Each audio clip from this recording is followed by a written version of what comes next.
नमस्कार। 9 जुलाई की सुबह दैनिक स्टेट समाचार की ओर से आप सभी को नमस्कार, गुड मॉर्निंग। और आज रविवार है, छुट्टी का दिन है, परंतु डेमोक्रेसी में प्रजातंत्र का चौथा प्रहरी को कोई छुट्टी नहीं होती है। इसी के चलते रविवार को भी ये कार्यक्रम जो दैनिक स्टेट समाचार में मैंने शुरू किया है, खबरों और खबरों के पीछे का विश्लेषण। और आप भली भांति से परिचित हैं कि दैनिक स्टेट समाचार प्रिंट और इलेक्ट्रॉनिक दोनों ही के साथ है। जहां पर जम्मू से प्रकाशित होता है दैनिक स्टेट समाचार, चंडीगढ़ से भी प्रकाशित होता है। साथ ही साथ इसमें जो अपना सोशल मीडिया है, टीवी, वो भी चलाया हुआ। आइए पर मुख्य खबरों पे बात करें। और बनी बात है, सबसे ज्यादा जो ध्यान केंद्रित करती है वो करती है वार्षिक बाबा अमरनाथ यात्रा, जो आरंभ हुई है, आज भी बंद है। और हालात जो हैं भीषण बरसात के कारण बहुत ही ज्यादा घातक हुए हैं, चिंताजनक हुए हैं। और सारा जो प्रशासन ने जितना इंतजाम किया था श्रद्धालुओं के लिए, सुरक्षा बलों ने उसमें काफी कड़वाहट आई है। काम अपना सारे कर रहे हैं, कुदरत के आगे किसी का जोर नहीं होता है।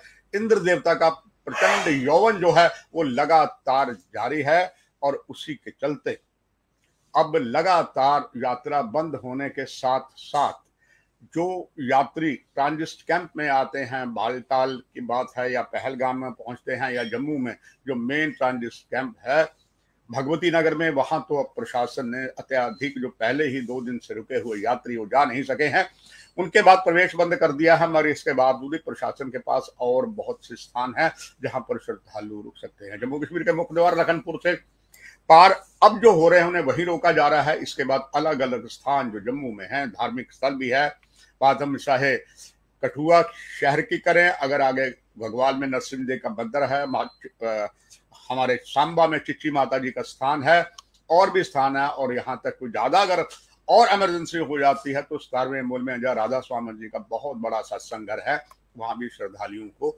रोका जा सकता है। यात्रा में विघ्न पड़ा है, मगर प्रशासन की ओर से जो प्रबंध किए गए हैं वो सराहनीय है, क्योंकि कहा जाता है कुदरत के आगे किसी का भी जोर जो नहीं है। ये स्थिति अभी बनी हुई है। जहां तक बात नेशनल हाईवे की है, रामबन में 2 सुरंग के बीच की सड़क जो है वो बह चुकी है, काफी कठिनाई है। सीमा सड़क संगठन ठेकेदार ये सब मिलकर कर रहे हैं। पुंछ में भी ऐसी ही हालत है। दोनों ही नेशनल हाईवे जो श्रीनगर जाते हैं वो दोनों ही मुगल रोड और जम्मू नेशनल हाईवे बंद है। और इसके बाद अब प्रशासन ने कुछ और कदम उठाए हैं जिससे यात्री रुके हैं वो चिंता में ना हो, बोर ना हो। उनके लिए जम्मू दर्शन के लिए बसें भी टीआरसी ने चलाई हैं।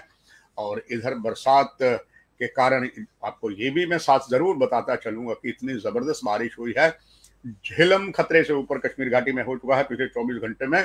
पहलगाम में 73.3 mm बारिश हुई है 24 घंटे में लगातार। और पहलगाम में 60.4 mm बरसात रिकॉर्ड की गई है। और बनिहाल में 103 mm बरसात हुई है। काजीगुंड में 94 है। और संगम पुल भी खतरे के निशान से ऊपर बह रहा है। लगभग 4000 वाहन जो है जम्मू श्रीनगर राष्ट्रीय राजमार्ग पर रुके हुए हैं। 65,000 से अधिक जो है कैंपों में श्रद्धालु हैं। और वाहनों में ड्राइवर आपको पता है जब चलते हैं तो उनकी किचन भी साथ में चलती है। यहाँ तक कि जो कोई यात्री आते हैं बसों में कांटेक्ट में आते हैं, उनके पास भी लंगर का अपना इंतजाम होता है। ये एक अच्छा सुखद कदम है। आइए कुछ और खबरों की अमरनाथ के बाद की अगर बात करते हैं, वो हम अब करेंगे। कुछ राजनीतिक बयानबाजी भी हुई है और उसमें सबसे बड़ी जो बयान, पूर्व सदर रियासत, पूर्व मंत्री, कई बार जम्मू से लोकसभा के क्षेत्र से चुनाव लड़ चुके डॉक्टर करण सिंह, धर्मार्थ ट्रस्ट के चेयरमैन भी हैं। उनका ये कहना है, एक टीवी प्रिंट मीडिया और टीवी एजेंसी को उन्होंने इंटरव्यू दिया है। डॉक्टर करण सिंह का मानना है राजनीतिक प्रक्रिया से स्थिति सामान्य होगी। उनका ये कहना है इंटरव्यू में कि हुर्रियत के फतवे बंद हो गए हैं, हड़तालें बंद हो गई हैं। और ये तो उन्होंने कहा है कि सबसे अच्छा तरीका ही राजनीतिक प्रक्रिया की बहाली है। राशन पर भाषण है, भाषण पर राशन नहीं होते हैं, आप दर्शकों मुझसे ज्यादा जानते हैं। इसी इंटरव्यू में डॉक्टर करण सिंह ने यह भी कह दिया है कि ये बात नहीं है, चाहे हुर्रियत के फतवे बंद हो गए, हड़तालें बंद हो गई है, पत्थरबाजी का नाम तो नहीं लिया, पर पत्थरबाजी लगभग शून्य है कश्मीर घाटी में। मगर उन्होंने ये भी इंटरव्यू में कह दिया है कि स्थिति का सही दावा भी नहीं किया जा सकता।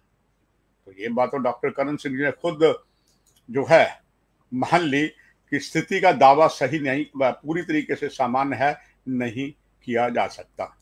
तो ऐसे में मुझे कभी कभी जो बावे आते हैं गांव में, और कोई महिला जो है वो गर्भवती होती है, तो बाबा जी से पूछते हैं, या उनके धार्मिक जो स्थान है, बाबा जी, क्योंकि आपको तो पता है लिंग टेस्ट तो बंद है, बाबा जी क्या मेरी बेटी या मेरी बहू गर्भवती है, इसमें क्या होगा, मेल या फीमेल? तो बाबा जी कहता डिलीवरी तो होगी, मेल होगी या फीमेल होगी। तो ऐसे ही बात होगी, उन्होंने ये भी कह दिया है, और स्थिति समान नहीं है पूरी, ये नहीं कहा जा सकता। साथ में उन्होंने एक और दावा कर दिया है कि पंचायत चुनाव हो चुके हैं। पंचायत चुनाव तो अभी यहाँ हुए नहीं, जो पहले हुए थे डीडीसी बीडीसी के वो हैं। तो शायद कहीं ना कहीं या तो लिखने वालों से गलती हो गई है, या हो सकता है जुबान भी फिसल सकती है, ये कोई बड़ी बात नहीं है, ये अक्सर ऐसा बड़ी बार हो जाता है। और निश्चित तौर पर इससे एक जो ये कार्यक्रम है समाचार और समाचार पत्रों का विश्लेषण, वो मैं करता हूं तो इन बातों को सामने लाता हूं। अब कुछ राजनीतिक प्रक्रिया और भी बड़ी अलर्ट हुई है, और एक बार स्वयं गुलाम नबी आजाद ने लाल सिंह के बारे कहा था कि लाल सिंह जी जब मेंबर ऑफ पार्लियामेंट के, हालांकि टिकट जब पिछली बार गुलाम नबी आजाद को कठुआ से मिली थी, तो टिकट वास्तव में लाल सिंह की थी, कांग्रेस से 2 बार सांसद रह चुके थे, हैट्रिक बनाने के पूरी तैयारी में थे, और उन्होंने बाकायदा अपना चुनावी पोस्टर वगैरह बना लिया था, क्योंकि सोनिया गांधी जी ने, अंबिका सोनी ने, सभी ने उनको ग्रीन सिग्नल दे दिया था। मगर एकाएक बीच में गुलाम नबी आजाद कूद गए। हालांकि गुलाम नबी आजाद लगातार लाल सिंह को कहते रहे हैं, आप ही ने लड़ने, मैं कहाँ लड़ सकता हूँ। और उसके लिए गुलाम नबी आजाद ने एक बयान दिया था कि भाई मैं तो, वो मेरी लोहे की टांगे नहीं है, क्योंकि लाल सिंह की टांगे जो है लोहे की हैं। अर्थात उनका कहने का ये मतलब था लाल सिंह पूरे पहाड़ों में चढ़ सकते हैं। आपको पता ही है, जिला कठुआ, जिला उधमपुर, डोडा, किश्तवाड़, ये क्षेत्र जो है ये पहाड़ी ज्यादा क्षेत्र है, और इतिहास गवाह है। और उस गवाह में मैं स्वयं साक्षी हूं कि गुलाल सिंह के साथ मैंने कई दौरे इस लोकसभा के चुनाव में कवरेज के लिए किए। मेरे हाथ भी खड़े हो जाते थे, लाल सिंह चलते रहते थे, चलते रहते थे। हमेशा कहते हैं जीवन चलने का नाम। आजाद ने सही कहा, उनकी टांगे लाल सिंह की लोहे की है, मेरी तो नहीं है। मैं तो उनसे ज्यादा उम्र का भी हूँ, वेट भी ज्यादा है। इसके बावजूद भी अभी जब उनसे धोखा हुआ, वहां से छोड़कर बीजेपी में आए, बीजेपी ने बहुत इंसाफ नहीं उनके साथ किया, और उन्होंने भी हताश गुस्से में होकर, आपको पता है जो बड़ा एक कांड हुआ था, और उसमें उन्होंने सीबीआई की मांग की थी। तो सरकार को सीबीआई मांग कर देनी चाहिए थी, मगर भाजपा पीडीपी सरकार घुटने टेक गई थी महबूबा मुफ्ती जी के आगे सीबीआई की मांगने के। अभी भी जम्मू में आक्रोश है। अगर सीबीआई की मांग की जाती तो दूध का दूध पानी का पानी होता, वो नहीं हुआ। इससे ही लाल सिंह ने तो पार्टी छोड़ के अलग हो गए, और उनके साथ चंद्रपाल गंगा भी थे। तो उनके लिए कह लीजिए ना खुदा मिला ना विसाले सनम। चलिए, ये तो राजनीति में होता ही है। अगर आप लड्डू खाते हैं, अंडे खाते हैं, तो कभी कभार आपको डंडे भी खाने पड़ते हैं, ऐसा समय भी आता है। पर लाल सिंह ने हिम्मत नहीं हारी, वो लगातार इसके बाद उन्होंने डोगरा स्वाभिमान संगठन बनाया, उन्होंने अपनी प्रेजेंस दिखाई निस्संदेह। मगर उनकी प्रेजेंस ने, वोट जो उनको मिला परसेंटेज कम थी, मगर जाओ पीछे इलेक्शन जो डीडीसी के, उन्होंने हर जगह वोट ली, यानी कि साबित कर दिया मैं हूं ना। और इसी क्रम में लाल सिंह लगातार इस भारी बरसात के बीच भी अपने जो पूर्व उनका संसदीय क्षेत्र था वहां गए, और वहां पर उन्होंने जाकर बलावर बिसोली में अपना दौरा शुरू किया है। जो मैन टू मैन कांटेक्ट होता है वो उन्होंने किया, ये एक सुखद बात है। आइए अब इसके बाद हम गुलाम नबी आज़ादी की चर्चा कर रहे थे, तो उनकी चर्चा और करते हैं। जग जाहिर है, जब गुलाम नबी आज़ाद ने अपनी पार्टी बनाई, तब सभी ने कह दिया था कि पार्टी जो है ये इनकी बीजेपी बी पार्टी है। यही बात उन्होंने अल्ताफ बुखारी की पार्टी को भी कही थी। दर्शकों, आपको याद होगा कि वो बीजेपी बी पार्टी है, मगर बीच बीच में कुछ ऐसा काम उन्होंने किया अल्ताफ बुखारी ने लगा नहीं, ये बी पार्टी नहीं है, मगर ऐसा ही गुलाम नबी आज़ाद के लिए कहा गया था। और जब गुलाम नबी आज़ाद ने पार्टी बनाई तो जैसे कहा कि समाचार और समाचारों के पीछे की बात आप तक हम इस कार्यक्रम में पहुंचाते रहे हैं, पहुंचाते रहेंगे। तब मैंने जब गुलाम नबी आज़ाद राज्यसभा से उनका पूरा टर्न ओवर हो गया, इसके बाद वो जब जम्मू में आए पार्टी बनाने के लिए और उनका जो राउजिंग वेलकम हुआ, मैं प्रत्यक्ष गवाह हूं। और कहा जाता है first is well and is well. तब भी मैंने इलेक्ट्रॉनिक चैनल में, सोशल मीडिया में कहा था कि फर्स्ट इज नॉट वेल, वही हुआ। और ये बात भी तय हो गई कि वो बीजेपी की, पहले तो बी पार्टी नजर आते थे मगर बाद में ऐसा नहीं हुआ, वो कुछ कुछ अलग बोलने लगे। और इस समय के देश में जो नया कानून सरकार लाने वाली है उस पर बहुत सी ऐसी बातें हुई हैं, बहुत तकरार है। उस तकरार में अब स्वयं गुलाम नबी आज़ाद भी कूद गए हैं और इस आने वाले जो एक नया कानून है देश में एक का, उसका वो पूरी तरीके से समर्थन नहीं कर रहे हैं। जो बात ये प्रमाणित होगी है, उन्होंने अपनी साख बचाने के लिए ये ऐसी बात कही है। गुलाम नबी आज़ाद ने यही कहा है ना, समान नागरिक संहिता जो बिल है ये किसी भी आसान नहीं है। हकीकत में आसान है नहीं है, ये तो आने वाला वक्त बताएगा। मगर एक बात सही है, चर्चा चल पड़ी है, कई समुदाय इसके खिलाफ है, यहाँ तक कि हिंदू समाज के भी कई ऐसे स्थान हैं वो इसका विरोध कर रहे हैं। सिख पहले ही विरोध कर रहे हैं, कुछ और कर रहे हैं, मगर ये एक बड़ी संतोष की बात है आप पार्टी इसका समर्थन कर रही है दिल्ली की, पंजाब में नहीं। पंजाबी तो इसका जबरदस्त विरोध कर रहे हैं, मगर इसमें गुलाम नबी आज़ाद ने भी अपनी आहुति डाल देती। अब देखते हैं ऊंट किस करवट पर बैठता है। दर्शकों, अफवाहें बड़ी होती हैं और जब अफवाहें चलती हैं तो सबसे ज्यादा अगर एक्टिव होता, ऑन द टो हो जाता मीडिया, क्योंकि सोशल मीडिया इतना ज्यादा आ गया। और दिस इज वेलकम स्टेप।